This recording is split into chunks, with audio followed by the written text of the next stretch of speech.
Bonjour, معكم صوفيا المكناسي أخصائية في التغذية والحمية العلاجية في رمضانيات aujourd'hui le Maroc.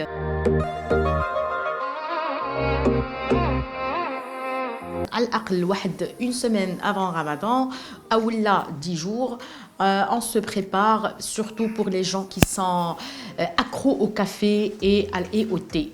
Donc, il faut diminuer la théine, il faut diminuer la prise des cafés. Au lieu de prendre 2 cafés, 3 cafés par jour, on commence à prendre un seul café allongé. Et c'est surtout ça pour commencer à se détoxifier de la caféine et de la théine. Il faut bien s'hydrater pour éviter un peu le mal de tête, pour éviter les vertiges, les étourdissements. Et puis, surtout, il faut combler si on a des carences. Il faut faire des check-ups de préférence pour les gens qui sont fatigués, pour les gens qui ont une petite santé. Il faut faire un petit check-up, une biologie, un check-up avec leur médecin traitant pour combler les carences, notamment les carences en fer, les carences en magnésium, les carences en calcium aussi, les carences surtout en micronutriments. Et puis aussi, si on a des problèmes digestifs ou bien une colopathie fonctionnelle, il faut aussi la traiter et préparer son système digestif à bien recevoir les aliments ramadanesques et les shihwat ramadanesques.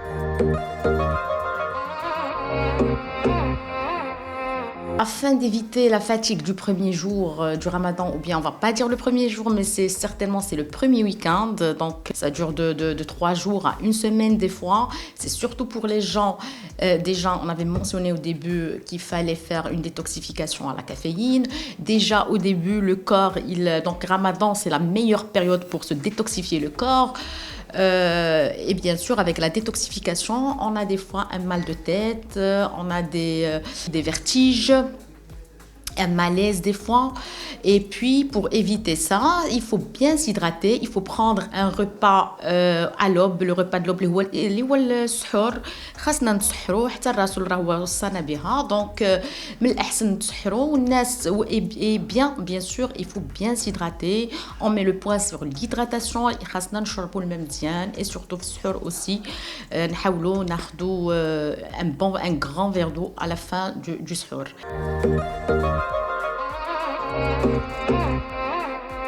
Pour manger équilibré, c'est pas uniquement pendant le Ramadan, ça s'applique pas uniquement pendant le Ramadan, mais normalement c'est pendant toute l'année.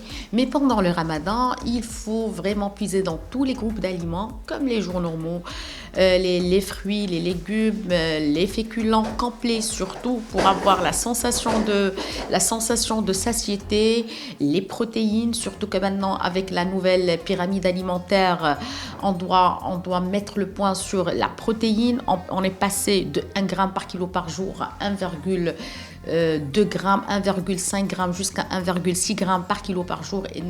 Et aussi, il faut apporter du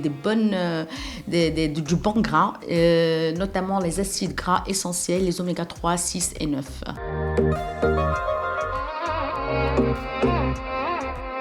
Pour les anémiques, il faut voir leur médecin traitant, ils diront une biologie. Si leur état, ça permet, et leur hémoglobine et leur ferritine, ça leur permet effectivement de jeûner sans fatigue, sans malaise, sans problème, il n'y a pas de problème. Sinon, il n'y a pas de souci. Si le médecin leur prescrit le jeûne, il n'y a pas de souci. C'est-à-dire si c'est possible pour eux.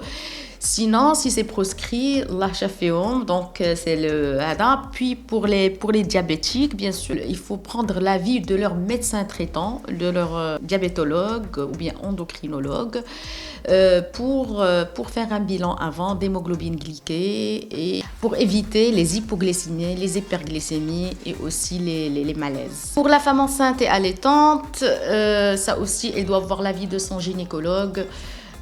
Pour ne pas mettre en danger sa vie et la vie du bébé. Et c'est la fin de notre premier épisode. À la prochaine.